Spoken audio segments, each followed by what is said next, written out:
بسم اللہ الرحمن الرحیم۔ سود کھانے والے کا کتنا گناہ ہے؟ سود گناہ کبیرہ ہے۔ سود کھانے والا اللہ سے جنگ کی حالت میں ہے۔ اللہ کہتا ہے سود کھانے سے باز آ جاؤ، نہیں آتے تو پھر آؤ، اللہ کی طرف سے اعلان جنگ ہے۔ سود کے گناہ کی اگر 70 درجے کیے جائیں، سب سے کم درجہ اپنی ماں کے ساتھ بدکاری ہے۔ سود کا ایک لقمہ 36 مرتبہ زنا کرنے سے گندا۔ لوگوں نے اپنا سٹیٹس ہائی کرنے کے لیے اس کو مجبوری سمجھ لیا ہے، حالانکہ یہ مجبوری نہیں ہے۔ آپ نے سود پہ گاڑی لی ہے نا، موٹر سائیکل پہ گزارا نہیں ہو سکتا۔ سود پہ موٹر سائیکل لیا ہے، سائیکل پہ گزارا نہیں ہو سکتا۔ سود پہ سائیکل لی ہے، پیدل گزارا نہیں ہو سکتا۔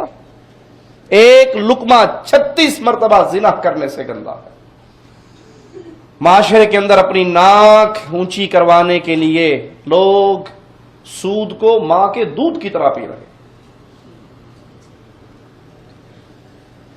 او جی، ہم چودھری صاحب ہیں، ہم خان صاحب ہیں، ہم شاہ صاحب ہیں، کرائے کے مکان میں رہتے ہیں، بڑی بےزتی ہے۔ لوگ کیا کہیں گے، اتنا بڑا کرائے کے مکان میں۔ اب اپنے ذاتی پیسے تو اتنے ہیں نہیں کہ ہم مکان بنا لیں، بینک سے لون لے کر مکان بنا لو۔ یہ بینک سے آپ نے لون لے کر مکان کیوں بنایا؟ ناک اونچی کرنے کے لیے۔ امام کائنات فرماتے ہیں میں نے خون کی ایک نہر دیکھی جس کے اندر ایک شخص غوطے کھا رہا ہے، جو ہی وہ کنارے کی طرف آتا ہے اس کے منہ میں پتھر مارے جاتے ہیں۔ میں نے پوچھا یہ کون ہے؟ کہا، جواب دینے والے نے دیا کہ یہ سود خور ہے۔ تو سود کی جتنی صورتیں ہیں اللہ کے لیے اس سے بچ جائیے۔ اپنے پیسوں کو سودی اکاؤنٹ میں نہ رکھیے، بینک سے بھی ایسے بینک سے بھی بچ جائیے، اور جو کمپنیوں میں چھوٹے پیمانے کا سود چلتا ہے اس سے بھی بچ جائیے۔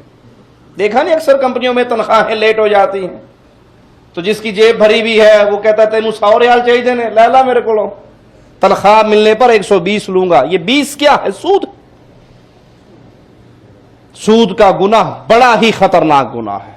اپنے دامن کو اس سے بچائیے، اور یاد کر لیجئے سود پر مکان بنانے والا، سود پہ گاڑی لینے والا، سود پہ زمینیں لینے والا، سود پہ زرعی آلات لینے والا، یہ تو سود کا کھاتا کر کے مر گیا۔ مرنے کے بعد بھی اس کو اس گناہ کا سلسلہ اس کے ساتھ چلتا رہے گا، اولاد اس کی مدد کرتی رہے گی۔ آپ اولاد کے لیے ہی سب کچھ کرتے ہیں، جی مر جاؤں گا، ان کے سر پہ چھت نہیں ہے۔ ان کے سر پہ چھت بناتے بناتے اپنی قبر میں آگ کے انگارے کیوں بھر رہے ہو؟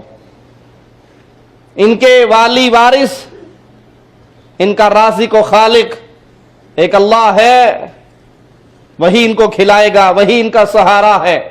حلال طریقے سے اولاد کے لیے کچھ کر سکتے ہو تو کر جاؤ، اگر حلال طریقے سے نہیں ہے تو حرام طریقے سے اپنی اولاد کے سر پہ چھت بنانے کا خواب دیکھنے والوں، اولاد کے لیے چھت کا خواب دیکھ رہے ہو، اپنی قبر کو جہنم کی آگ بنا رہے۔